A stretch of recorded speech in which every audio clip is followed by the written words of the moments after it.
as the great beacon light of hope to millions of Negro slaves who had been seared in the flames of withering injustice. But 100 years later, the Negro still is not free. 100 years later, the life of the Negro is still sadly crippled by the manacles of segregation and the chains of discrimination. 100 years later, the Negro lives on a lonely island of poverty in the midst of a vast ocean of material prosperity and finds himself in exile in his own land.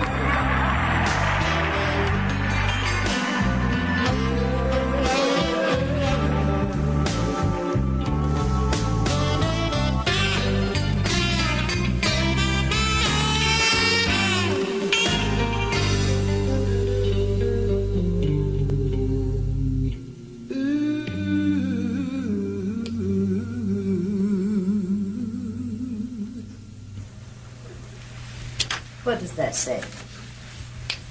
None. What is your name? Can you read that? Sure. Well, I can't. Cross it out and write it so I can read it. Okay.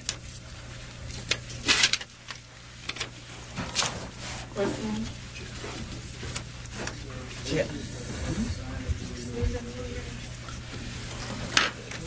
What does that say? Louis A. Wright. Cross it out and write it so I can read it. I'm done. No, don't pat me, number one. And number two, you either follow the rules or you leave. Now, get your name on there so I can read it. They asked for my signature, that's it. Write your name on here so I can read it. No, ma'am. This man is out of here. We need your name tag. This man is out of here. He isn't going to follow the rules. He isn't going to stay. You're out of here. Your person. Donna? Are you the security person? This man is out of here. Okay. Sign in here, according to iPod. Sit down.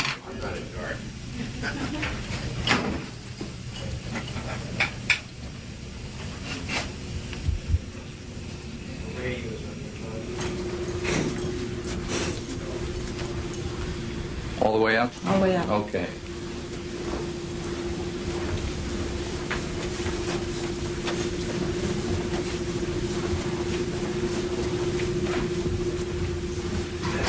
You can go in this room. Thanks.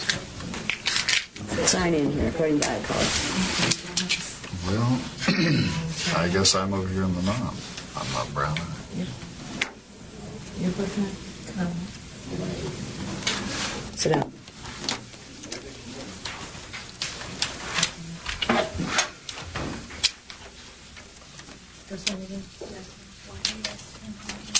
Go to meeting room C. Stay there till we're coming for you. Look, close your eyes. Green. Sign in under Brown. Two gentlemen have one question. The question is, would you want them back? I don't want them back. I don't want them back. This is not a question of want. If they can come back and conduct themselves according to the rules, they can come back. But I'm going to put them out if they don't follow the rules. It is not their choice. Okay. This is not their choice. They either follow the rules or they're out of here. That's the only choice they have. All right. Thank you. You want me to tell them that? No, I can I'll be tell them. perfectly happy to do No, I it. can do it. Well, Bluey, did you sign in? Yes. Sit down. Sit. I'm sorry, I thought you meant in there. Sit.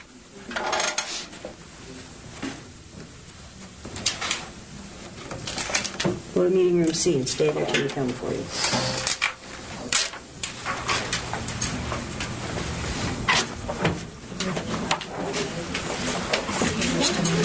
It's another one of those non-brown people. We did a diversity. Sit down. I'm going to give you a piece of advice. Whether or not you like what's happening here, you either follow the rules or you're out of here. Got you it. have a choice. Now, get rid of the gum. Okay. Now. There's a wastebasket right back there. Put it in it. Well, Go to meeting room C and stay there until I come for you. Okay. So you do print. Sit down. Jan, call. You have a call on line 3. Jan, line 3. Move your legs. I'd have to straddle your leg.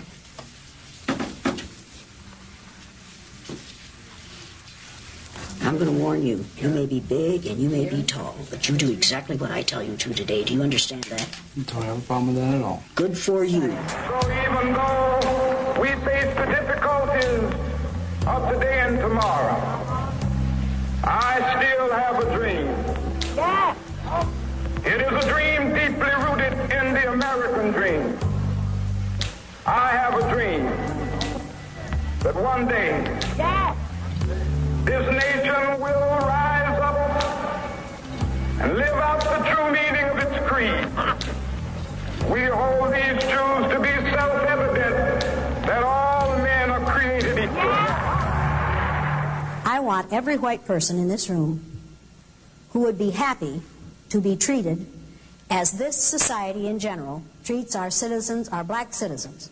If you, as a white person, would be happy to receive the same treatment that our black citizens do in this society, please stand. You didn't understand the directions. If you white folks want to be treated the way blacks are in this society, stand. Nobody's standing here. That says very plainly that you know what's happening. You know you don't want it for you. I want to know why you're so willing to accept it or to allow it to happen for others.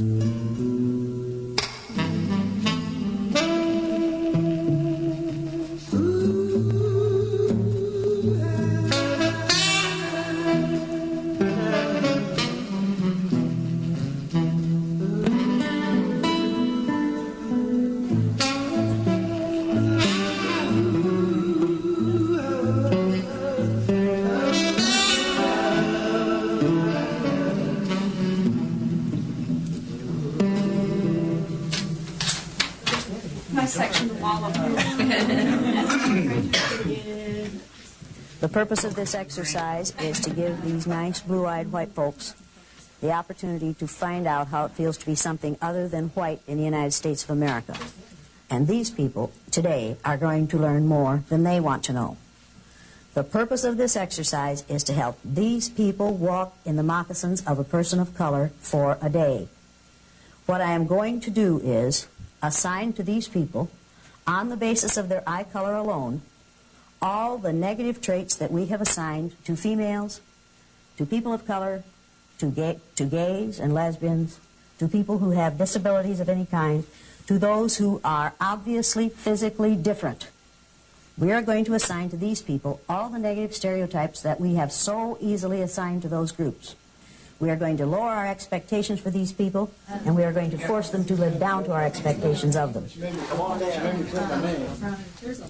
I wrote my name. She said, now, write it so I can read it. How have they prepared to come in here? Not at all. They're just sitting We here just talking. sent them into a room in which there are 3 chairs for 17 people. Now, It's hot in there. it's hot in there. Is it hot in there? Well, then it's probably smelly, isn't it? Because blue-eyed people sweat a lot, and you know they don't smell good. So I wouldn't want to be in that room after they've been in there. We don't tell them anything. We just send them to the holding room.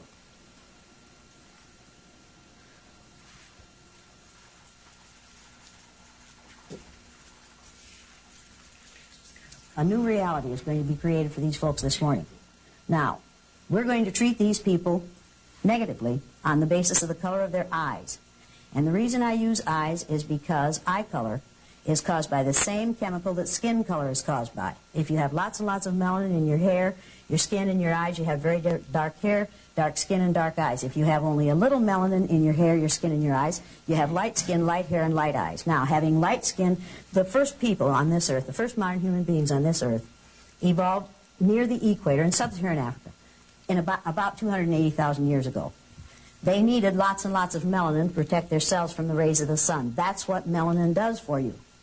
As people migrated farther and farther north, their bodies were exposed to less and less sunlight, so their bodies produced less and less melanin. So people in northern climates have much less melanin in their skin, their hair, and their eyes than people in southern climates did who evolved at that time. Now, folks, as people's hair and skin got lighter, it didn't have a bad effect on their brains. But as their eyes got lighter, it allowed more and more light to enter their eyes, pierce their brain cells, and damage their brains. And that's why blue-eyed people aren't as smart as brown-eyed people. Make sense to you? Why are you laughing? It's ridiculous, isn't it? People, it is no more ridiculous to make that statement about eye color than it is to make the statements that we traditionally have made about skin color.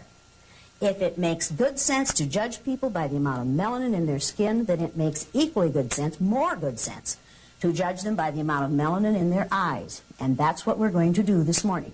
All we're going to do is spend about 2.5 hours treating these people negatively on the basis of a physical characteristic over which they have no control.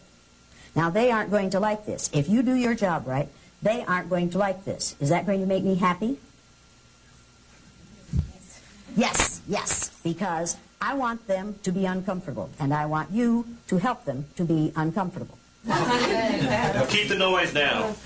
Keep the noise down. I'm not playing. Everybody keep the noise down. And whoever messed with the door, leave it alone. It was them. Who was it? Keep the noise down.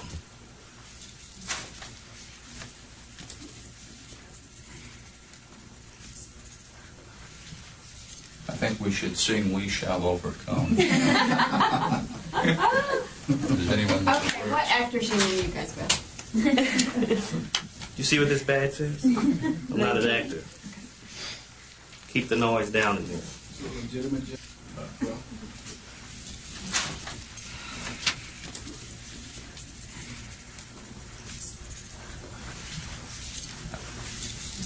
Blue-eyed people aren't as smart as brown-eyed people. I can prove that to you by giving you and them the Dove Counterbalance Intelligence Test. Now, this is an intelligence test that was developed by a black male a number of years ago, and the purpose of this test is to give white folks the opportunity to find out how it feels to take a test about which you know virtually nothing, and have your IQ based on your ability to pass a test about which you know nothing, that you have learned nothing about. We do this with people of color and with immigrants in this country all the time, and we base our judgment of their IQs on their ability to respond to items about which they haven't learned. The blue-eyed people aren't going to know many of these answers because they aren't very intelligent, because they haven't had to learn about people who are different from themselves, because they have only had to learn about white culture. This is a test that is based on the black culture of a number of years ago in this country. These blue-eyed people won't know many of these answers because they aren't smart, they aren't caring, they aren't curious, they don't feel that they have to learn about those who are different from themselves. That's the way they are. You people, you brown-eyed people, are going to know at least half of these answers because you are smart, and you are caring, and you are curious about those who are different from yourselves, and you've learned a whole lot about those who are different from yourselves, and I'm going to give you the even-numbered responses. Now, this is not cheating, people. This is called reinforcing our position of power in this room. Everybody understand that? We do this all the time in the public, private, and parochial schools in this country. It is one of the ways we teach people who the superior people are. We give culturally biased tests on a daily basis in this country. Make no mistake about that. We use culturally biased textbooks. We have culturally biased pictures on the wall. We teach a culturally biased history. Our maps are culturally biased. And they are culturally biased in favor of white people. Make no mistake about this, people. It's what we do. I know how to do it. I've been doing it as a public school teacher I did it as a public school teacher for 25 years. I know how to teach cultural bias, and I know how to teach racism. All you have to do is use most of the textbooks that are available in schools today. Now, I'm going to give you the even-numbered answers to this test. I want you to circle the letter of the correct response. For number 2, circle letter E. Number 4, circle C. Number 6, D as in dog. Number 8, C.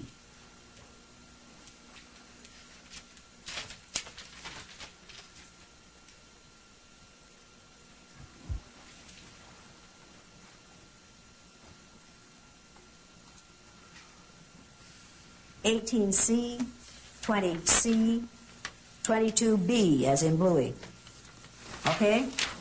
Now, people, when you take this test, put an answer on every line on the left side of this page. Put an answer on every line. Don't just leave those answers circled.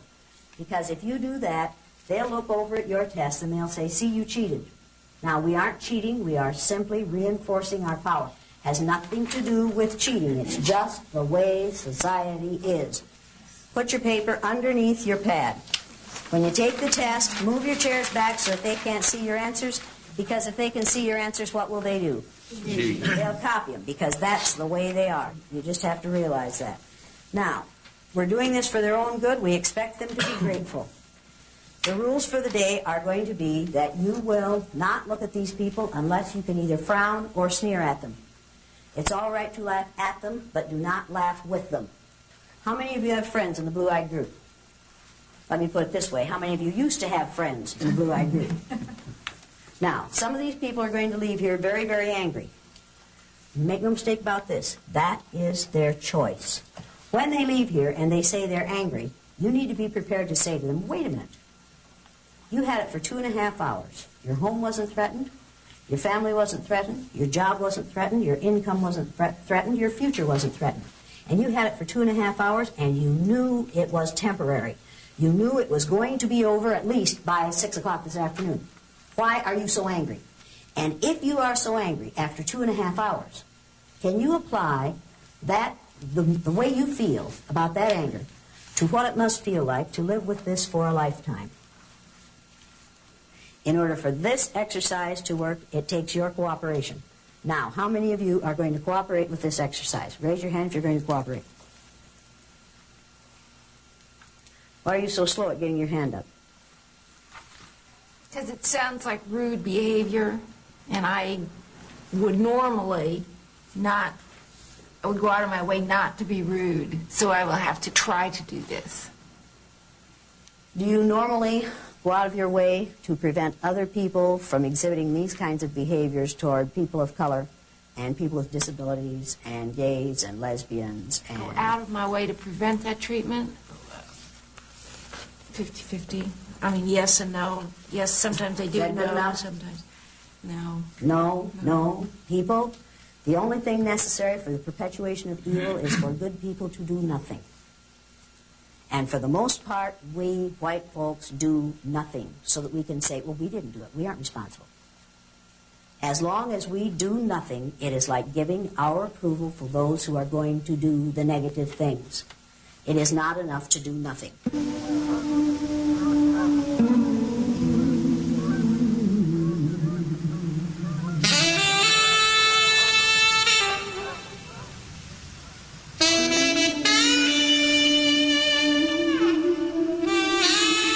I got the idea for the blue-eyed, brown-eyed exercise from reading about what the Nazis did during what has come to be called the Holocaust. Hitler was going to found a nation of people, of Aryan people, who were going to be blue-eyed and blonde-haired and fair-skinned, and they were going to rule the world. And one of the ways they decided who went into the gas chamber during the Holocaust was eye color.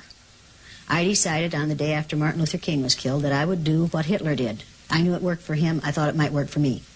I decided that I would pick out a group of people on the basis of a physical characteristic over which they had no control, and I decided that it would be eye color. I didn't know for sure that that had really happened. I had read about it, I had heard about it, and I had seen movies about it, but I wasn't sure. Until I read the book Mengele, and also the book The Nazi Doctors, and realized that, yes, indeed, this was true.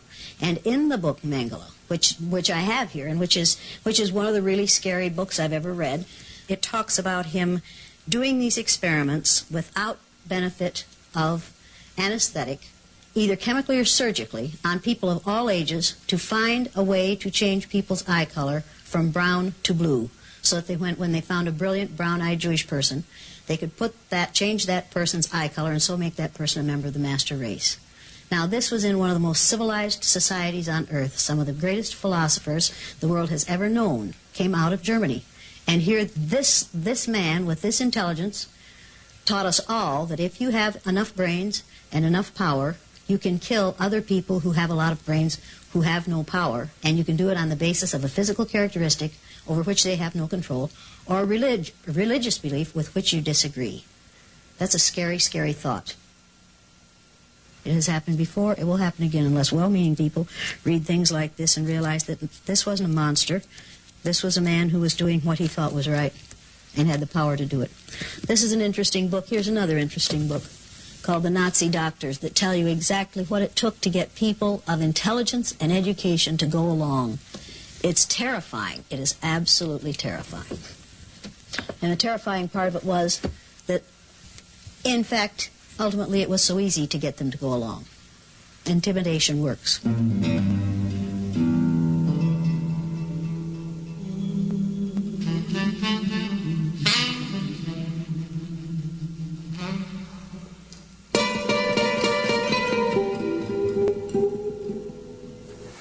So what's going to happen for the rest of the day?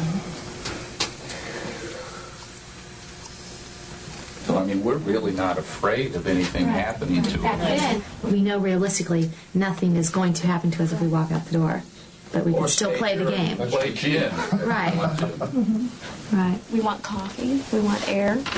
Air would be good. There's nothing that says we can't have that. We've just been passively sitting here because we're good people and they ask us to. Absolutely. Now, we're going to call these females girl, honey, sweetie, baby, chick, darling. What are we going to call these males? Boy. Boy. Boy. And you don't say boy, you say boy. When it's properly said, it's a two-syllable word. Boy. And we use boy to keep black males in their place on a daily basis. All we have to do to lower someone to the age of 5 to 12 is call him a boy. And we do it to accomplished black males over the age of 70. And we get away with it. Now, for 2.5 hours, we are going to make these people look inferior and feel inferior.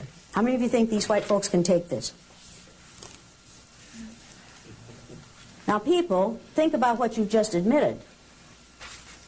You've just admitted that you think that adult, sophisticated, educated, white men, positions of some power, and in a couple of cases, I think, real power, can't stand for 2.5 hours what you expect the child of color to live with from the moment he or she is born. Do you really believe that? Do you really believe that these white people can't stand 2.5 hours of being treated verbally the way they treat other people for a lifetime? Because if you do, you've just admitted something extremely interesting.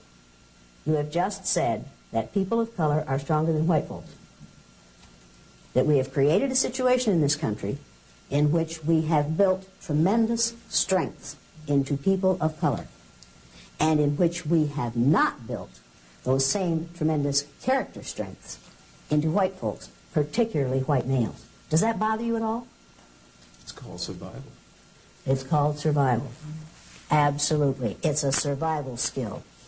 Bear in mind that these people are in their child ego state, and that's where they're going to stay.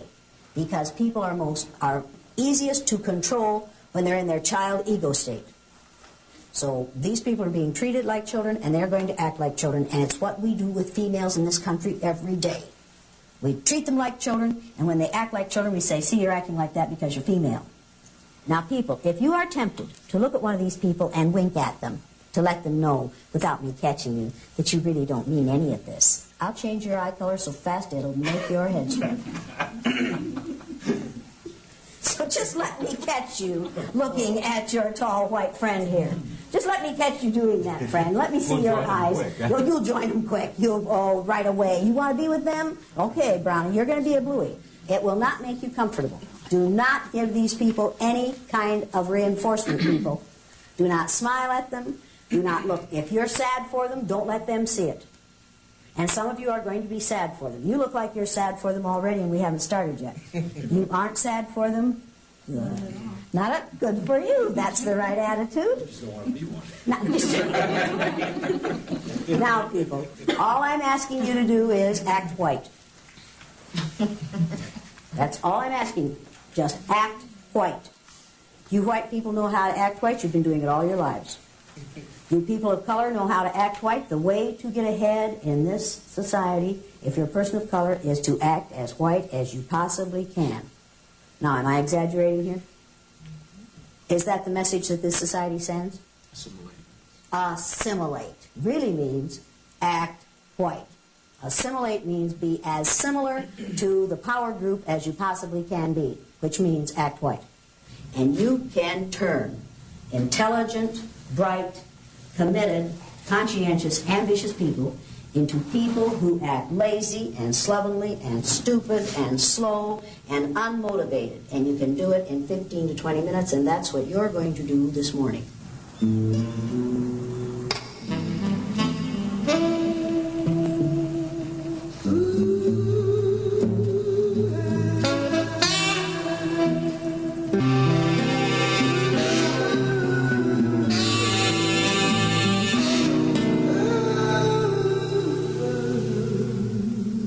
Martin Luther King was killed on April 4th, 1968.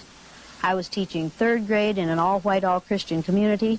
I needed to explain the death of Martin Luther King to my students. I didn't know how to do it, except by allowing them to walk in the shoes of a child of color for a day.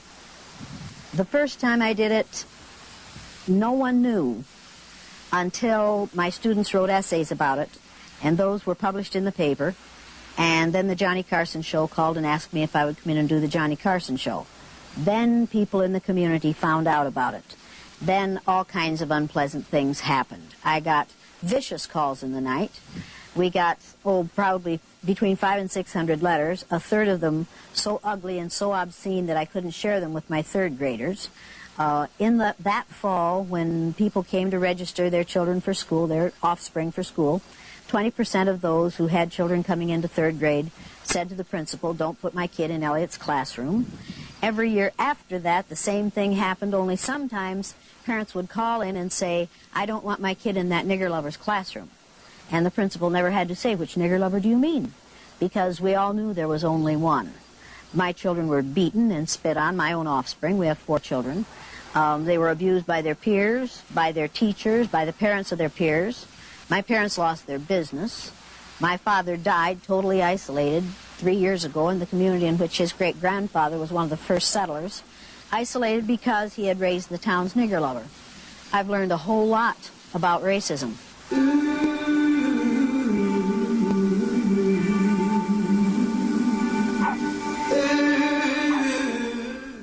Do you trust that, Bluey? No. I wouldn't trust that, Bluey, but you can if you want to. Now, I want those collars on the outside of your coat collar or dress collar or blouse collar or shirt collar or whatever it is you're wearing. And I want the collars taken good care of at all times, and I want the pin under your chin. Put the tag of her dress in, will you? That's she got half dressed this morning. Now, people, before you can't arrange that properly? I guess not. I guess not. Fix it. Get the sunglasses off your head. Put them in your purse with the rest of your junk. Should we have to tell her that? No. Why do we have to tell her that? They're slow. They're unmotivated. They're lazy. They're disinterested. Now, do you have any physical problems that will be made worse by sitting on the floor for an extended period of time? Don't give me I doubt it. Yes or no? No back problems, no hip problems, no leg problems. No heart problems, no high blood pressure, nothing like that. How about you? How about you? No. You? Do you care? No, but I have to know because if something happens during this, you're liable to file a lawsuit. So I want to know going into it whether or not you have any problems. I don't want them made worse because I don't want to have to take a lawsuit out of this. Do you understand that? No. No. Oh, you don't understand that? Well, your low IQ is another one of the problems I'm going to have to deal with today. Now, do you have any physical problems that will be made worse by sitting on the floor for an extended period of time? Yes or no? I'll say no. He's going to say no. Does that mean he doesn't have, or does that mean he's going to say no now, and later he's going to accuse me of having made him You can't worse? trust him. Can I trust this boy? No. Is he playing games? Yes. Am I going to put up with him? No. Do you have any physical problems that will be made worse by sitting on the floor for an extended period of time? Yes or no? Do you or do you not? You don't care. Honey, Typical. honey, if you want caring, go to your mother. Do I look like your mother to you? She's dead. Then go to some other nurturing female in your environment. That is not what I am about. Do you have any physical problems that will be made worse by sitting on the floor for an extended period of time? What is difficult about answering that? There's no sense in it if you don't care. The purpose of this is to find out whether you are going to be in worse shape physically after this is over as a result of sitting on the floor. I don't want you to be. I care because I don't want you suing me. So there, I care. Now, That's what I want to do. I care. Do you or do you not? No, I'm fine. Thank you. Whoa. Thanks for caring. Whoa. Friend, I don't care about you. You need to understand that I don't care about you. I care about me. Then you need to realize maybe I lied to you. I care about me. If you lied to me, we have it on tape that you said no. And I So have now, it on tape. if you try to sue us, forget it. And I have it on tape and I you care about the repercussions for my sake, not for your own. Understand that. But I care about you. Oh, good, good. Then don't make me spend my precious time messing with you anymore. Okay, that's your All right, all right? Yeah. Yes. Turn around and face the front of the room. Turn around and face the front of the room. Now, I know what you're thinking. I'm going to see how far I can push this woman. I'll tell you how far you can push me. You can push me this far, and you've pushed enough already. You either turn around and face the front of the room, or you leave. You're going to follow my rules, or you're out of here. Turn around and face the front of the room. Once again, do we care? No. Do some people like being treated like babies? Yes. Do we have to take care of them? Yes. Do we have to see to it that they're sitting in the right place? Yes. Do we have to see to it that they're facing the right direction? Yes. Why do we have to do that? Because most of them are stupid, and where do they spend most of their time? In what ego state? Their child ego state. Have we seen examples of people spending time in their child ego state already this morning? Absolutely. Absolutely. This boy wants to know that you care. Should it matter to him one tinker's damn whether I care? No. Does it really matter to him? No. But does he want me to force me to care about him? Yes. Can he do that by behaving the way he did? No. No, people, that is not the way it's done. And women, no, that's not the way it's done. Now, when people act the way this one just did, he is in his child ego state. He has gone to the age of about 7. I want it my way, and I want it now. I don't have to do it unless you care about me. Now, I'm going to teach you the listening skills. Since you have already indicated that you have difficulty remembering things, I'm going to ask you to write these things down. Take out a piece of paper and a pencil. Write exactly what I say, exactly as I say it. Number 1. Good listeners have quiet hands, feet, and mouths. Write it down quickly before you forget it. Write it right now. Good listeners, what does yours say? Good listeners have quiet hands, feet, and mouths. How many commas do you have in that sentence? None. Why? I was writing fast and I left the commas out. Give me your paper. How many commas do you have in your sentence? I have none. Why? Because I heard you say none. He heard me say none. Oh, sweet Jesus. But you don't. Well, now, Sonny, you have a period on there, don't you? Yes. Did you hear me say period? I did hear you in the sentence. Oh, you did hear me in the sentence, but you didn't hear me in the sentence say commas. Is your reasoning a little strange here? You're right. Yes. Are you looking for excuses for failure? No. Yes. And are you trying to blame your failure on me? No, yes. I'm blaming it on myself. And blame it on yourself. Now get some commas in there. Do you need a comma after quiet? Well, it's going to matter. No, I don't. No. Is that a mistake too? Yes, I made a Yes. mistake. Have you made several so far this morning? Yes, and Yes. I'll make more. What was the first one you made? Coming to the workshop. Big mistake. Now, where are you gonna put your commas? Hands, feet, and a period after mouth. Good for you. What about you, dummy? How do you spell quiet? Not like that. How do you spell quiet? Spell it out loud for me, right here, as you have it, right here. Q-U-I-T-E. Q-U-I-T-E. That's quite good, isn't it? It's not quite quiet, is it? That's right. How do you spell quiet Q-U-I-E-T. ordinarily? Q-U-I-E-T. Why did you spell it this way today? Just writing fast. Because you were writing fast. When you write fast, you don't think as well, right? That's absolutely right. Then I hope you drive slowly on the way home. I will. Cross it out and get it right. Remember, it does not rhyme with right. There we go. Now, the second. May I ask a question? Good listener. I was just talking, and you interrupted me and started to talk. You're a real poor case, aren't you? Well, I was going to ask a question. What's your question? I was going to say if I could have my paper and pencil back so that I could take notes and get to my adult state. Now, I'm going to give you a piece of advice. Every time I look at you, you're sitting there with that sick smirk on your face. If you can't look up without smiling, the next time I see that smile, I'm going to come down on you real, real hard. Okay? You're going to feel like a cow pat on a hot rock. So if I were you, if you can't hide your smile, drop your head so I don't have to see it.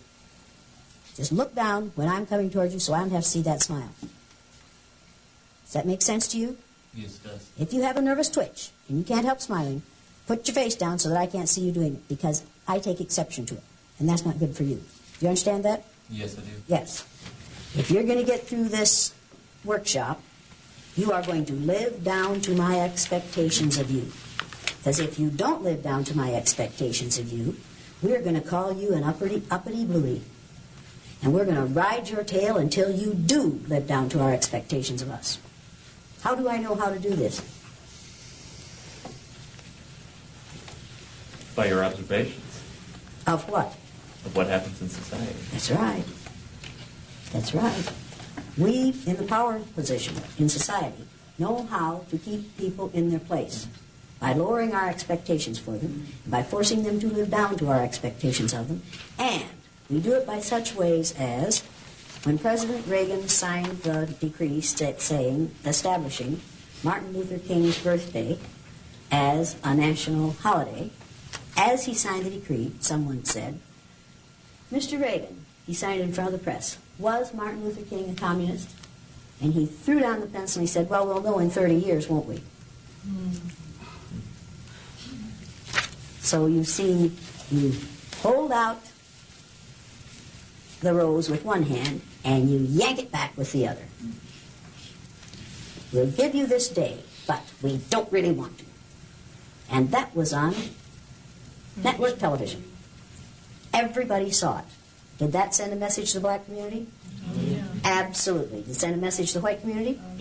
Oh, yes. What message did it send to the white community? We'll keep you quiet. We'll keep them in their place. We'll go along with this because there's something to be gained for us by it, but not because we really honor the man, but because we want to cool things down. Does that bother you at all? Yes. Did you think about that when he did it? Do you think about it differently now? Now, why do you want this paper and pencil? So that I can remember the things that you say. Because you don't trust yourself to remember them, do you? No. Now, did I teach him something? Yes. Yes. Was it a valuable lesson? Yes, very much. No, it wasn't. No, that isn't. That is not a valuable lesson, to teach people to submit to tyranny. Get real. That is not a valuable lesson. That is a dastardly lesson, and you need to realize it. You need to realize that what I just did to him today, Newt Gingrich is doing to you all the time by saying people who think like him are normal and other people are not. And you're going along with that. You are submitting to tyranny in order to be called normal, for God's sake. You'd be better off to be called subnormal. I didn't just teach him a valuable lesson. I taught him to go along to get along. I taught him to submit to oppression. I taught him the same lesson that we teach females and people of color and those who are other than Christian and gays and lesbians and all those who are physically different all day, every day. And he's going along because he's going to be more comfortable if he goes along. Is there any way he can win? No. Did he win just now? No. He thought he did for a minute, didn't he? And you all thought he did for a minute, didn't you? The second listening skill is, good listeners keep their eyes, what are you doing? Good listeners keep their eyes on the person who is speaking. Write it quickly before you forget it. Good listeners keep their eyes on the person who is speaking.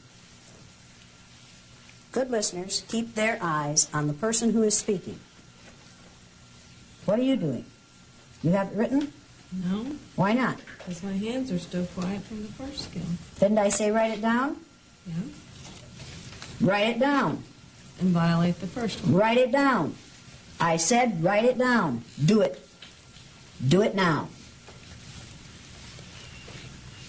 What are you waiting for?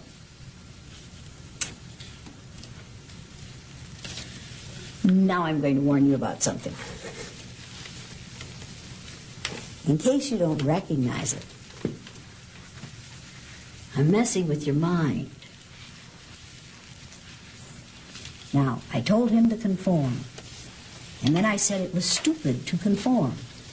So then you decided that you wouldn't conform. So now you're in trouble. Now, what had you better do? You never know what to do. That's right. That's right. Just the minute you think you've caught on to the rule, what did I do? You changed them. I changed the rules, people. Am I good? You're good. Am I good? Do I know how to do this? Absolutely. I'm a white female. I learned how to do this at my mother's knee. I know exactly how to do this. I can turn you every which way but loose. And there ain't no way you can win. And we can do this outside this room. Our society does this on a daily basis. We build people up and then we tear them down. We're doing it with Colin Powell right now. We're going to build that boy up, and that's what we're calling him, that boy. We're going to build him up, and then if he gets anywhere near where he wants to go, where he doesn't really want to go, but we're flattering him into going there. And about the time we get him up there, what are we going to do? Kick the blocks out. We're going to kick the blocks out and let him slide right down that slippery slope, unless I'm very much mistaken. Because do you really think that this country is prepared to vote in a black president? How you think this country is prepared to vote in a female vice president? No.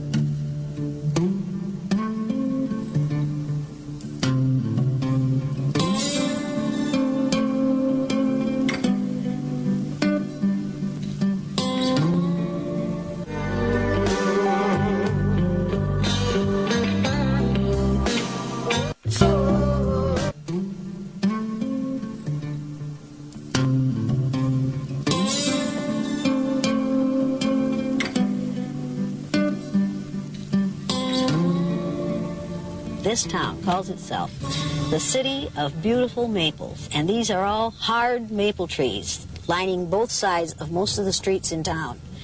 In 2 weeks, they will all be these gorgeous yellow and orange and red and gold colors. And people will come from miles around to see the color in our trees. And this city is just so proud of that wonderful, wonderful color in these trees. But they do not want people of color to come and reside in this community. We love color in our trees. We do not want it in our skin. And it breaks my heart because it is so... Because this is a beautiful little community, and they're very proud of their feelings for one another, the size of their churches. Their churches are full every Saturday, every Sunday, and every Saturday night. It's wonderful. It's a wonderful place to raise children. As long as you don't want to raise children of color here. It's heartbreaking. The first time I did this exercise in 1968, my parents sold 42 lunches in their little hotel lunchroom in Riceville. The day after it was shown, they sold 2. They never sold more than that again. That was the end of their business. Their business was killed by what I do. Somebody has said good deeds won't go long unpunished. I found out how very true that is. I learned a lot about racism in a short time. And it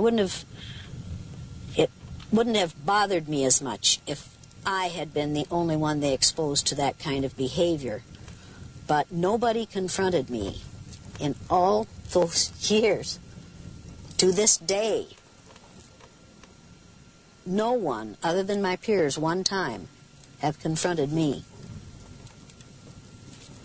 But they got at me through my children and my parents. And I find that very, very difficult to forgive. The Jews have a saying. They say that you have the right to forgive others for what they do to you. You do not have the right to forgive them for what they do to others. I can't forgive them for what they did to my children. My children have to do that. See, in retrospect, I know that I could have made life easier for my parents. Could have made life easier for my father. Could have made my life easier for my husband and for my children. And it took me a long time to get over the feeling that I had done something wrong. I wish it hadn't been that way for my parents. But I could not change people in Riceville in their attitudes toward them. I wish it hadn't been that way for my offspring. But I couldn't change what people did. I could have stopped doing what I did. But there would have been a whole lot of learning that didn't take place. And there would have been some good things that didn't happen to my offspring.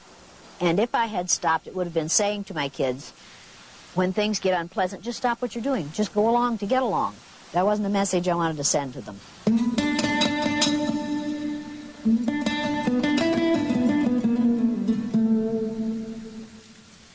It's a new experience for most of you. Perhaps not for this one. But for most of you, it's a new experience to have to just be submissive. Just get your poop in a group and keep your mouth shut. Just do the very best you can so you don't call my anger down on you. Now, this is just for a little time. I think you can do this for a little time. I'm not sure that all of you can. This is going to be a good learning experience for you. Remember that in this situation, you people have no power. Absolutely no power. So quit trying to exercise what you don't have. Quit trying to run the show. You need to decide how big a risk you want to take. Let me tell you something. I will not soon forget a female who looked a lot like you, which is unfortunate for you, in Denver, Colorado, who decided when she came in as a blue-eyed person that she was going to not conform and she wasn't going to go along. And she went up and down the 2 rows of blue-eyed people saying, "Come on, brothers and sisters, come with me and defeat the oppressor. Come with me and refuse to go along with this. Do not go along with this. Do not take this abuse. Come on, we can demonstrate and we can make a difference." Made a total fool of herself. The rest of the blue-eyed people felt that there was an opportunity here. She didn't want to learn it. She, in effect, was saying to people of color, if you would protest, these things wouldn't happen to you. If you do what I'm doing, these things wouldn't happen to you. When people of color have protested in this country, what have we done to them? Killed them. But you see, as a white female in that situation, she was in no danger whatsoever. And she could walk up and down that line protesting and demonstrating until hell was over, and she knew that she wasn't going to get put in jail, and there were no dogs, and there were no whips, and there were no fire hoses, and there were no guns in that room. And she had no gas chamber, and she had absolutely nothing to lose. Now, when you have nothing to lose, when you're risk-taking with nothing to lose, that's not a risk. No. So what she was doing was absolutely insulting to every person in that room. And I didn't want to touch her, and I didn't want the security people to touch her because that was a corporation, and I didn't want her to sue the corporation. She finally went out. I said, "Get this woman out of here." She went up and lay down on the floor at the front of the room. I said, "All right, folks, here's the way it is. We're going to vote on this. If she stays, I go. Now, I'm going to leave the room, and you participants vote on whether she stays." Now, I was getting paid for being there. This is a risk. She's getting paid nothing. I walked out of the room. I took all my stuff, and I walked out of the room, and I stood in the hall, and I thought, "You dummy.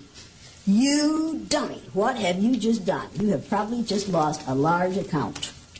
I stayed out of the room. Pretty soon, here 2 people came out, one blue eye and one brown eye, one on each side of her, leading her out of the room. And they voted for her to leave. Why? She was impeding their process of learning. She was keeping them from learning, and she wanted to keep them from learning, and she wanted to be the power in that room. Was I going to let her be the power in that room? Absolutely not. No. Would that have sent a bad message to every person of color, every gay, every lesbian, every person with a disability, every older person, every person who wasn't blonde in that room? Would that have sent a bad message to them? Yes. Absolutely. Was I going to let that happen? No. No. Were the rest of them going to let it happen? No. Who was responsible for them voting what I thought was the right way? They were. They were. They were. And this constant arguing only says, I, as a white female, have the power to argue in this situation because I know I'm really not taking a risk at all. I'm simply being seen. I'm simply playing look at me. 3rd graders play look at me, see how cute I am, see how funny I am, see how I can disrupt the process. That's what she's doing. Therefore, what is her mental state at this point? What is her ego state at this point? She's in her child ego state. Now, you have a choice to make. You can either be in your child ego state, or in your parent ego state, or in your adult ego state. Now, when you're on the floor, it's going to be real hard for you to be in your parent ego state because you're going to have to look up at me. I would suggest that you get into your adult ego state real, real fast, like instanter. It's my intent to be an adult. When are you going to start? It's my perception that an adult does speak up. But I think your point is well taken about it. In this situation, is it a smart adult thing to speak up? No. No. But is it a smart thing for a blue-eyed person to speak up at this point? No. What does it do every time a blue-eyed person is disrupted at this point? Makes them all look bad. Makes them all look bad. Does it reinforce all the negative things we've said about them? Absolutely. She's proving all the negative things we've said about them, isn't she? Do you want her to do that for you? Do you want her to do that for you? No, but you're going to be asleep anyway. Do you want her? You didn't tell me you were taking a tranquilizer. Do you want her to do that for you? Do you want her to do that for you? No. Do you want her to do it for you? Do you want her to do it for you? What about you? Oh, yeah, you do, because it shows that she cares, right? It shows that she cares. I'm going to do you a favor. Trade places with him.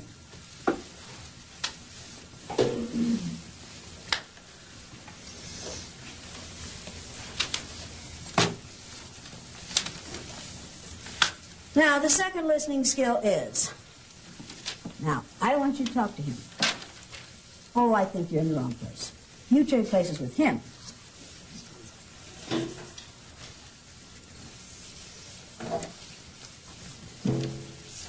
Now, the reason I put you back here is, when you're beside her, her behaviors rub off on you, and your behaviors rub off on her, and you support and reinforce one another. And I don't want that to happen.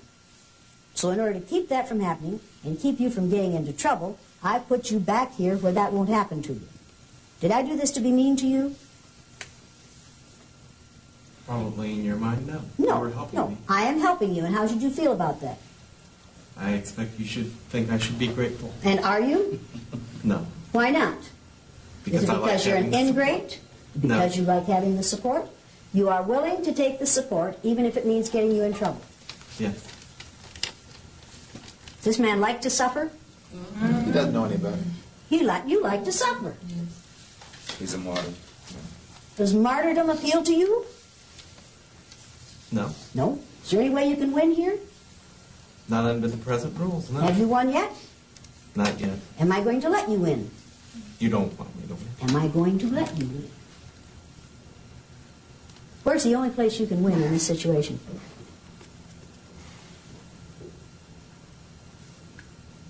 I can. Can you win in your mind? Yes. Yes. Yes. So within me, I can. Within you, you can win. But will I know that you have won within you? Yes. No, I won't. And neither will they. Because we will use everything you do against you. I won't know that you have reinforced yourself inside yourself. But will you know that? Yes. Yes. Is that valuable to you? Absolutely. Absolutely. Is that going to be hard for you to keep on doing that while I keep on badgering you? Yes. Yes. Are you going to have to keep working and working and working to make that happen? Is that fair? Every day? Shit, no, it isn't fair. Did you think this was going to be a fair day? No. No. You think what goes on outside here is fair? Absolutely not. Absolutely not. You spend a whole lot of time outside here holding it in and winning inside yourself, even though society doesn't want you to? Yes. Yes. And do you? Yes. Who do you think spends more time in that endeavor? You or that man right there? Probably that man. Probably that man right there. Probably. What I'm doing to that man and to you happens to his children, unless I'm mistaken, in the school on a daily basis. Am I mistaken? All the time. All the time. And when you watch that happen to your children, and know you'd better maintain a low profile if you want them to get through the school year, what does that do to you? Tears me up. Tears you up. What does it make your sons think of you? It's a difficult situation. Difficult situation. And who makes that situation difficult? You know who makes it difficult. Yeah, I know who makes it difficult. You're damn right I know who makes it difficult. I make it difficult, and people who look like me make it difficult. And do we spend a whole lot of time feeling badly about it? We talk a lot about it. If we didn't enjoy it, what would we do? Stop. We'd stop doing it. We'd stop doing it. Are you folks on the outside, you brown-eyed people, having a better time here today than they are? Yes! You have more fun than they are? Yes. Have you had fun yet? Why not? Because I'm not a blue-eyed person. Yeah. And what, as a result of being a blue-eyed person, what is going to happen to you? Be treated differently. That's right. And is there anything you can do about it? Not one thing. Is there anything you can do to change my behavior? None. Absolutely. His tears bother me? No. No. His wanting me to care about him bother me? No. His embarrassment bother me? No. Does the embarrassment that females suffer in the workplace bother the powerful males in the workplace? No. If it did, what would they do about it? Put a stop to it. Immediately. Immediately. Is what happens to people on reservations, on Native American reservations in this country, bother the people in power in this country? No. Not one bit. We are going to increase that pain instead of ending it. Do we care? Do you care? Now, you all could have learned something in the last hour or hour and a half that you've been in here. You could have learned something about how discrimination works and how it feels to be on the receiving end of it. You could have learned about society and society's rules. You could have learned about how hard it is to be in control when you have no control. You could have learned something about power and the use and misuse of power. And a reality that you have never experienced, I think, before. Most of you, I think, have never experienced the reality that you are experiencing this morning. Have you? Before this? Have you? You. Have you? You? Not in this country. You? You? I like the way you say not in this country. You? Have you?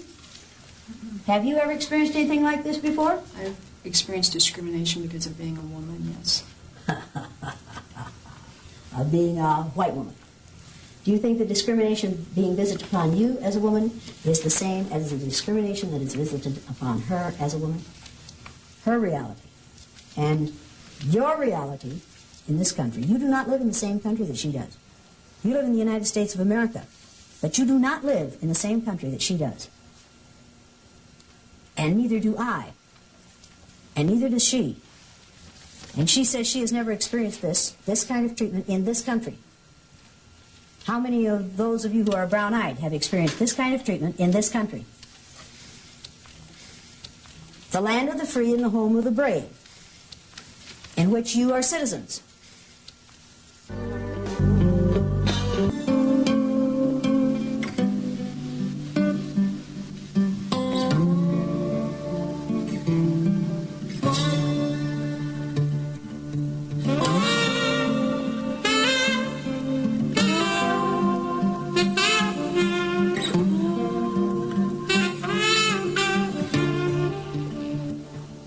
You're going to interview some students tomorrow, some former students of mine, who were in my classroom the third year that I did this exercise. They were in a film called The Eye of the Storm, and we took still photographs of those children each day of that exercise. One when they were on the top and one when they were on the bottom. And I have some of those here. The interesting part about these pictures is you can take a child who's a perfectly happy, normal human being on one day, and by putting a collar on him and telling him he's inferior, you can turn him into a frightened, vulnerable, intimidated, suspicious child who cannot succeed on the day he's in the wrong place. This is like the powerless and the powerful. This is Rex on the day he's on the bottom. You're going to meet Rex tomorrow. This is Rex on the day he's on the top. All of these students that you're seeing now and that are in the film, The Eye of the Storm, are moderately to severely dyslexic. None of them were supposed to finish high school. Rex now has his MA in Elementary Education Administration. You're going to talk to him tomorrow. He is going to be teaching children to make a difference. This is Sandy on the day she was on the bottom. And this is Sandy on the day she was on the top. Sandy's the one who said, when we did our reunion 5 years after they graduated from high school, I asked Sandy whether having had this exercise when she was in 3rd grade had changed her life at all. She's the one who said, yeah, now when I hear one of those bigoted remarks, I wish I had one of those collars in my pocket. And I could take it out and I could whip it around that person's neck and I could say, now you wear that for 2 weeks and see how you'd like to live that way for a lifetime. Rex is the one who said, I'll have that collar in my pocket for the rest of my life. I can't get that collar out of my pocket. This is how Laurie, you're going to meet Laurie tomorrow. This is how she looked on the day she was on the bottom of this exercise. And this is how she looked on the day she was on the top. Now you think about this is just one day in these children's lives. And look at the difference. What if she had to live this way if she expected to live this way for a lifetime? He would soon begin to doubt her intelligence, and so would she. I don't think I had a picture of Milton in there, did I? But this is Milton's. Every day of the exercise, each day of the exercise, the children had to draw themselves as they felt that day. And this is how Milton drew himself. This is the day he was on the top, and they drew these and colored them. And Milton has an eye for drawing like I have only seen in one other child in all the years that I've taught. But because he was dyslexic, he got no respect from the school, and so his life is down. It's just a wash, and it breaks my heart because he's probably the most talented child I have ever seen artistically. But this was all in yellow, and there's an angel on his head on the day he's on the top. On the day he's on the bottom, this is all in black, and there are flames, red flames up in here, and there's a little red devil on top of his head. But if you feel like this when you go to school in the morning, every day, or if you feel like this every morning when you go to school, are you going to do a better job than when you feel like this? See, if you can create a situation in a school or in a society in which 11% of your society feels like this, and the rest of them feel like this, which would you rather feel like? Which part of society would you rather be in? Would you rather be one of the powerful or one of the powerless? And how dare society force people to live this way? It's been over 20 years now, and it's just looking at these pictures and talking about it is just as if it happened yesterday. It's very much in my mind. I started reading the book again, and it brought back a lot of tears. I remember the things that kids said to each other and how they treated each other, and I mean, best friends were now fighting, and we hated our teacher. We had to draw a picture of her, and I'll never forget that because we all drew like a picture of a devil. And we had to stay in extra for recess. We couldn't go back for seconds, and some of the kids, we couldn't share our food because, we're dirty people, and we had to use a cup to drink out of because we had to use the same cup all day, otherwise we were wasteful. But I remember when she had said that brown-eyed people were slow and they were dirty and smelly, and I was like, here's this teacher, you loved this teacher, and she's telling you all of these things. It's like, I thought you were my friend, you know, and to go through this, even though we all knew it was a project that we were doing, once it started, you forgot it was a project. It was such a reality that it's like, I'm really going through this. This isn't funny anymore. It's not a joke. And when they had the collar on, you just felt like, you know, that poor little dog outside who wants to go in and nobody will bring him in.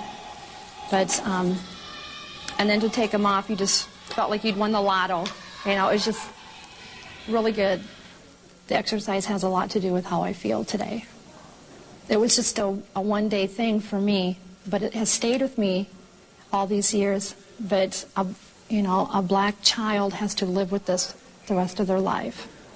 Well, all those who have total of 2 right, please stand. You have 2 right? Yes. Who checked your paper?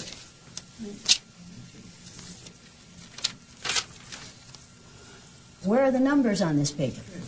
They're not on there. Did you know that when you stood? All I saw was that she said I got 2 correct, so I was relying on Did you know you didn't put any numbers on this paper? Yes. Yes. Did you know you were wrong when you stood? No. Did you hear me say those numbers? Did I say right number 3 first? I guess I didn't hear that. Oh, are these right? I guess not. Do you have 2 right? I guess not. How many do you have right? None. None. Are you taking credit for something you didn't do? Evidently. And are you going to blame her for checking it wrong? No. No. Who's at fault for your standing when you don't belong there? I am. Put a 0 at the top of that page and cross out the 2. Okay. Will all those who have a total of 1 right please stand? You thought I said one night stand, didn't you? Show me your paper.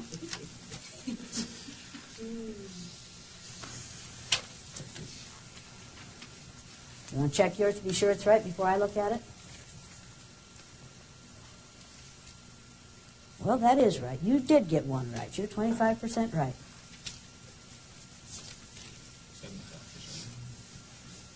75% wrong. You're right. I keep forgetting.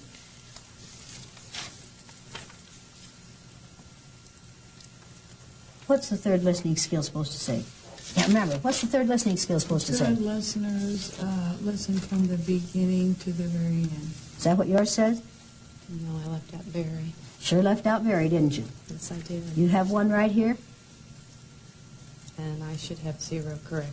That's right. Do you have 1 right here? Yes, I do.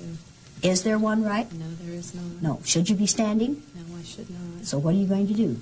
I'm going to sit down and change that to 0. Good idea. So 2 of these people got 1 right. None of them got them all right. This is too hard for blue-eyed people? This is a lot of work for blue-eyed people to learn 4 simple sentences and then have to respond to them in a few minutes. Now, what stress are you suffering from at this point? You're changing the rules. Changing the rules? Your tone of voice is talking down to people. You are setting it up so that making people feel dumb. Like, if Mark makes a mistake, that's bad as opposed to good. You're standing over some people. And that's stressful to you? I think to this group, yes, and to me. That's stressful to you? Yes. Yes, and also going too fast. And going too fast? Yes. Anything else that's stressful to you? Those are the big ones. Those are the big ones. Those are big ones for her. That's nothing. Compare that to me and my wife in Independence, right close to where she lived, getting told to walk away from a house that we couldn't rent because it's occupied, and we drive around the block and come back and see a white couple going in there. Right here. That, you don't know stress. Would you consider that more stressful? I don't even consider that stress. I consider that just devastating. Were you devastated by it? I tried to explain it to my wife and stop her from crying. There was no explanation that worked. No. What's big time stress to you? If you don't mind telling us. Every morning when I get up and go in my bathroom and look in my mirror, that's when my stress begins.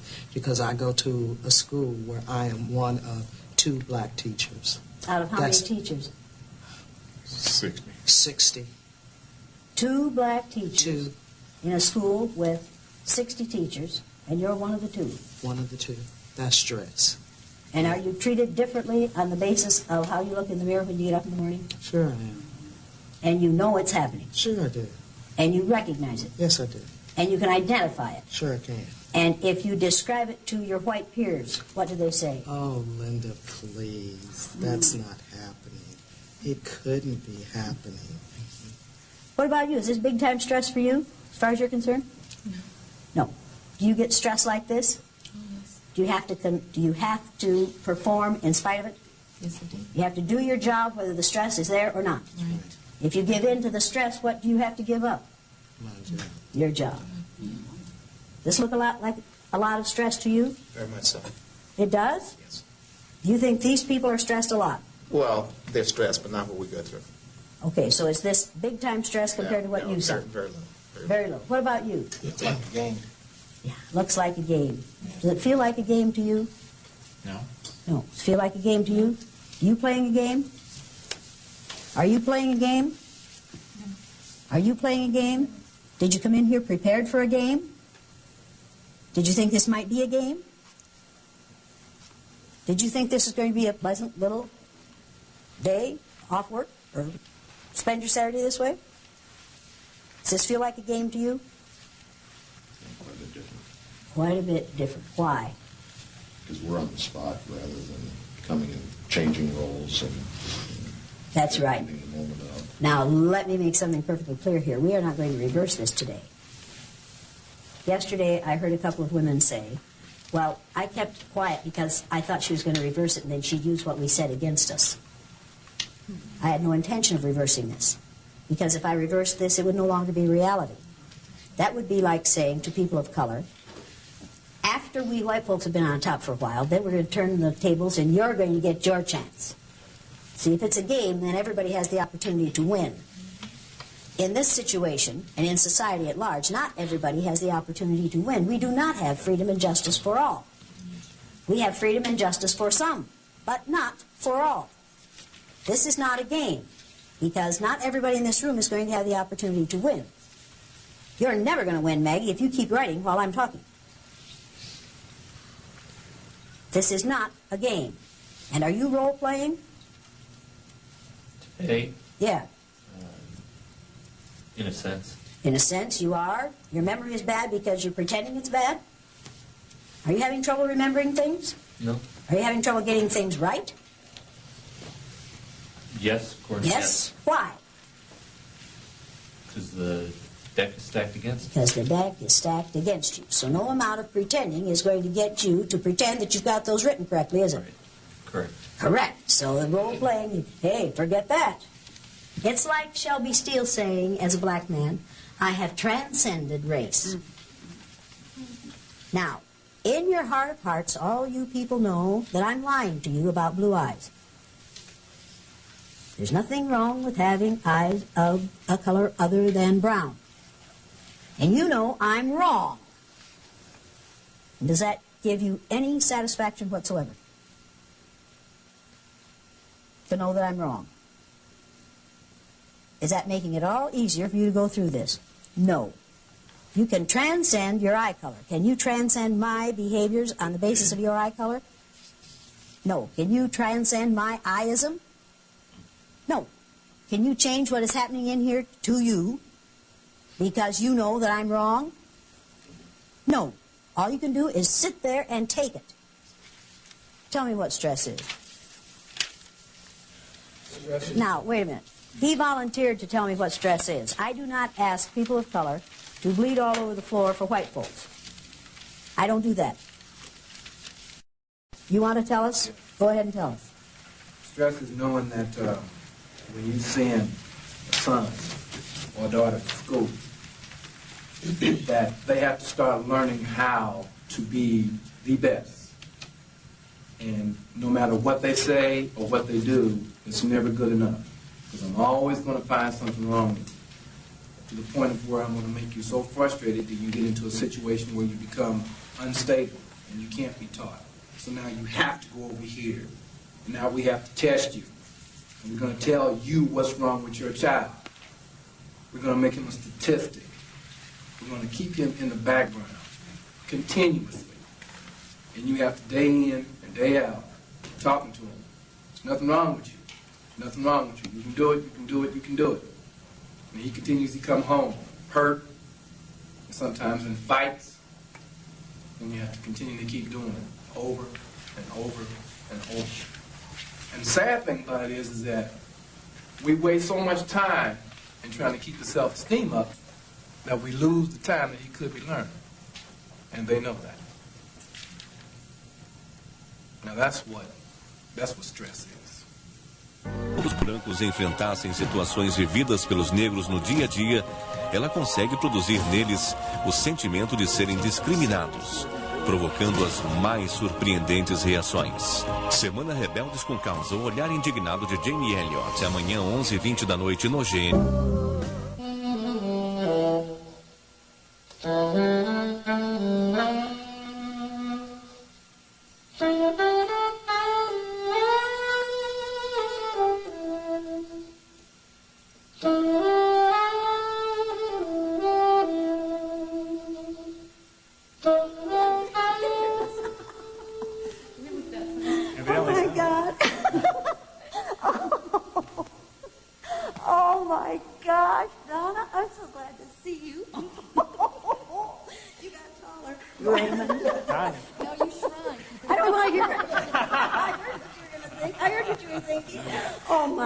You all look so great. I'm so glad to see you all. I said I ran into you once in Riceville, just that one time. And you guys were sitting in the car. Long time ago. I haven't seen you since. Oh, you got to take your kids and turn them loose at our house. That's fun. When are you going to do it again? Well, I got the third one now, so I can be more than happy. Yes, so now we can have more fun. Oh, my gosh, you all look so good. Oh, where's Lori? Working, they said. Perhaps so, yeah. Ah, shoot. Well, so be it. Oh, I have something for you. I have something for you. See this? This is Blue Eyes Ward Off Evil. Hey, I need all the help I can get, right? So I brought you each one. Oh, neat.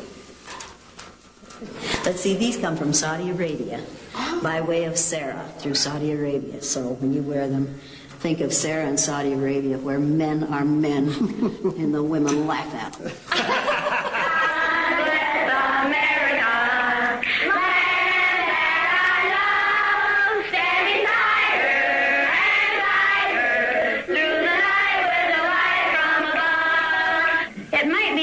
To judge people today by the color of their eyes.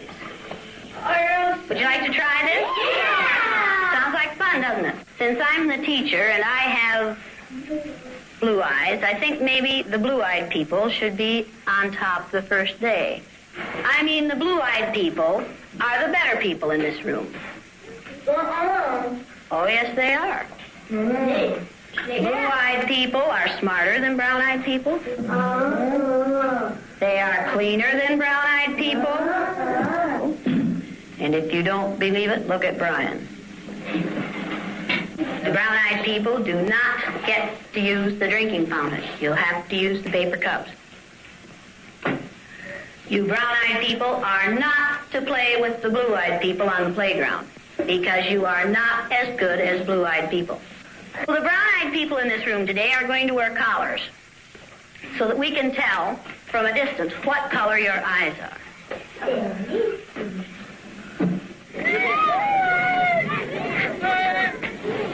It seems like when we were down on the bottom, everything bad was happening to us. It seemed like Mrs. Elliott was taking our best friends away from us. What happened at recess? Were two of you boys fighting? Yeah. Russell called me names and I hit him in the gut. What did he call you? Brown eyes. What's wrong with being called brown eyes? It means that we're stupid. No, not that. Oh, that's just the same way as other people call black people niggers. Is that the reason you hit him, John? Did it help? Did it stop him? The first reaction I get from teachers who see this film or from who hear me discuss what I do say to me, how can you do that to these little children? How can you put those little children through that exercise for a day? and they seem unable to relate the sympathy that they're feeling for these little white children for a day to what happens to children of color in this society for a lifetime, or to the fact that they are doing this to children based on skin color every day, and I'm only doing this as an exercise that every child knows is an exercise, and every child knows is going to end at the end of the day. Let's take these collars off. What would you like to do with them? Throw them away. Go ahead. Go ahead. Don't eat them like great. Oh, you bound your friend, huh? This older woman in the middle of this group stood up and said, Mrs. Elliot, I came here to tell you how much I hate you. I said, okay, well, go ahead. You know, this isn't a new experience. She said, I am Jewish. I was born and raised in Germany. She said, we went to a Jewish school. Every morning when our headmaster came in, we would bow and say, good morning, Herr Headmaster. She said, one morning he came in with 2 SS troopers. And one of the SS troopers said to us, in the future, you decadent Jews will no longer bow and say, good morning, Herr Headmaster. You will salute and say, Heil Hitler. She said, I watched those of us who valued our life more than our faith salute and say, Heil Hitler. She said, those who valued their faith more than life itself continued to bow and say, good morning, Herr Headmaster. She said, they disappeared and we never saw them again, but we know what happened to them. She said, your students are very fortunate. They will never allow to happen in their society what we allowed to happen in ours. They'll see it coming and they'll put a stop to it. Then she said something that frightens me to this day. She said, the atmosphere that you created for your students in your classroom with your blue-eyed, brown-eyed exercise reminded me of the atmosphere, the environment that the Nazis created for the Jews in Germany. Now, people of color, particularly blacks, who see the film The Eye of the Storm, which was in my classroom, the 3rd year I did the exercise, say to me when it's over, that's the way I live every day of my life. And that's in what we call the land of the free and the home of the brave. We have created an environment in this country for 11 to 12% of our population in which they feel the way the Jews felt in Nazi Germany. White people say to me, I don't see it that way. Of course they don't see it that way. They don't live it that way. We do not live the same reality in this country. White people do not live as people of color do. Now, I need to know, how did you feel about what you went through this morning? The words that you have written came out of your feelings, right? Nobody else's. Okay, read your 3 words. How they looked frustrated, confused, and angry. Frustrated, confused, and angry. That's the way they look to you during this exercise. Now, people, listen to these words that these brown-eyed people have written and see how many of them are the words we usually use to describe females. Read yours. Confused, sad, and some humor. Sad. Any of you people sad this morning? You looked sad. What were you sad about? I'm sad because I have to stay on carpet, and I didn't get coffee, and I didn't donut.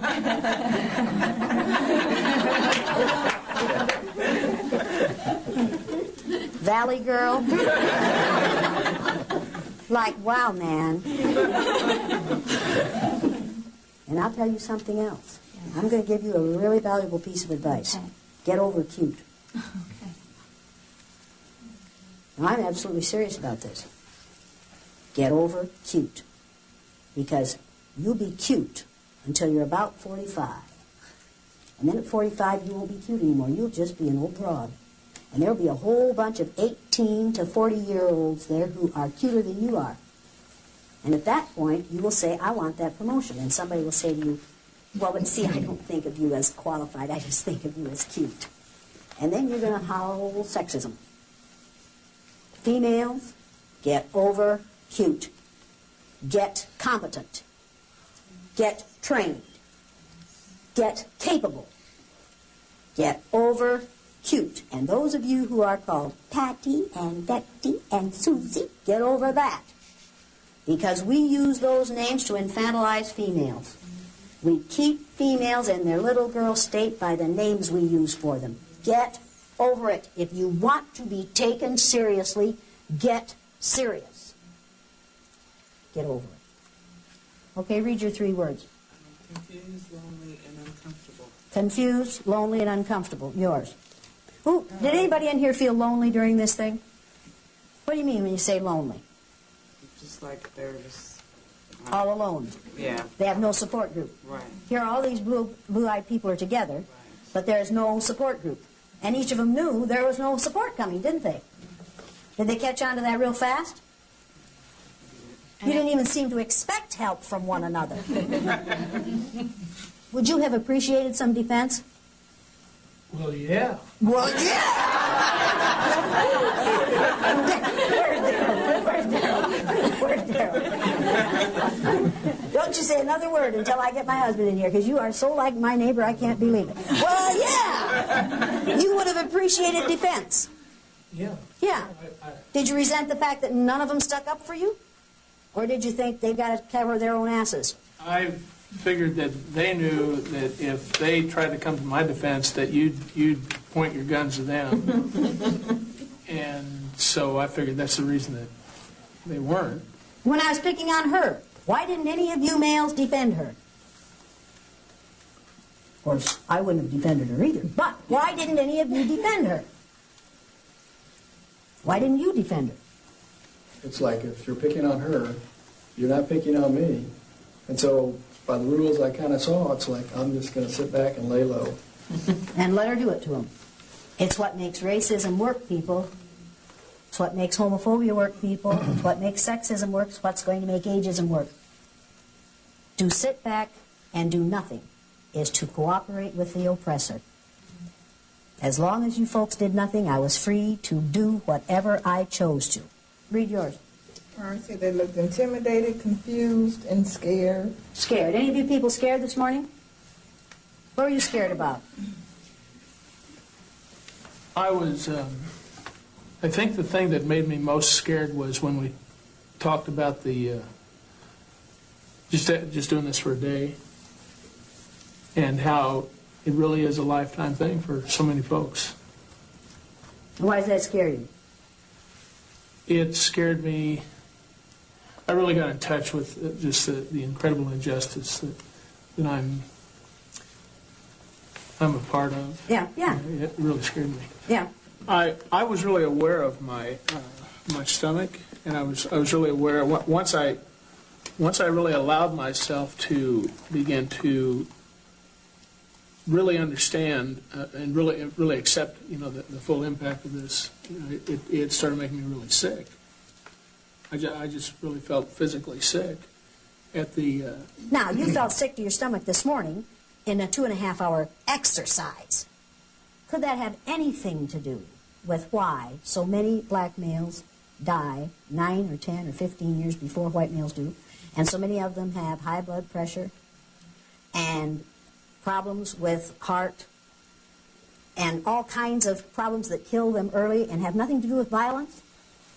Could having to confront this and deal with it, or not confront it and cope with it all day, every day for yourself and your wife and your children and your parents and your grandparents make you sick? I guess probably the biggest thing is that it's really hard for me to believe that one person can make a difference. Have I made a difference in you? Yeah. How many people do you think I am? At the end of the Second World War, when they cleaned out the concentration camps in Germany, a Lutheran minister said, when they came for the Jews, I wasn't Jewish, so I did nothing. When they came for the homosexuals, I wasn't homosexual, so I did nothing. When they came for the gypsies, I wasn't gypsy, so I did nothing. When they came for me, there was no one left to do anything. Now, think about it. Just think about that.